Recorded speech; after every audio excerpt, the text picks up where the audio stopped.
এবার শুনি বিশ্বনবীর চুল কেমন ছিল। বিশ্বনবীর চুল মাঝে মাঝে এই কানের লতি বরাবর আসতো, ইলা শাহমাতাইল উযুন, মানে বড় চুল রাখতেন। হেয়ার কাটটা ছিল লং হেয়ার কাট, মাঝে মাঝে কানের লতির মাঝামাঝি, আর কখনো কখনো কাঁধ বরাবর, ইলাল মানকিবাইন, তিন সিস্টেমে রাখতেন। কানের মাঝ, কানের লতি, কাঁধ বরাবর। ইয়াংরা মহা খুশি যে বড় চুল রাখার দলিল পাইছি। সুন্নতের নিয়তে রাখতে হবে, একটা ভদ্র কাটিং হইতে হবে।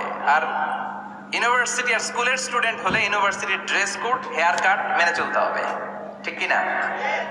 আর সুন্নতের নিয়তে যদি রাখতে চাও, একটা ভদ্রতা থাকতে হবে, একটা সৌন্দর্য থাকতে হবে। ইদানিং অনেক ছেলেরা খুব অদ্ভুত কাটিং দেয়, এই হেয়ার কাট গুলো নিষিদ্ধ।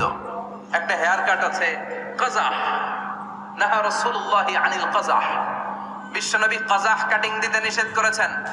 কাজাহ মানে চুলের কিছু অংশ ট্রিম করে চামড়ার সাথে লাগানো, কিছু অংশ বড় বড়, এরকম আছে না নাই? এটারে আমি বলি ঘোড়া কাটিং। কি কাটিং? ঘোড়া কাটিং।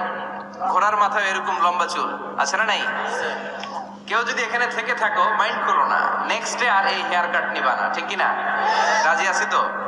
আমার যুবকরা পছন্দ করে বেশি, আমিও পছন্দ করি ওদেরকে খুব বেশি। ওরা আমার কথা বুঝে বেশি, আমিও ওদের হৃদয়ের কথা বুঝি বেশি।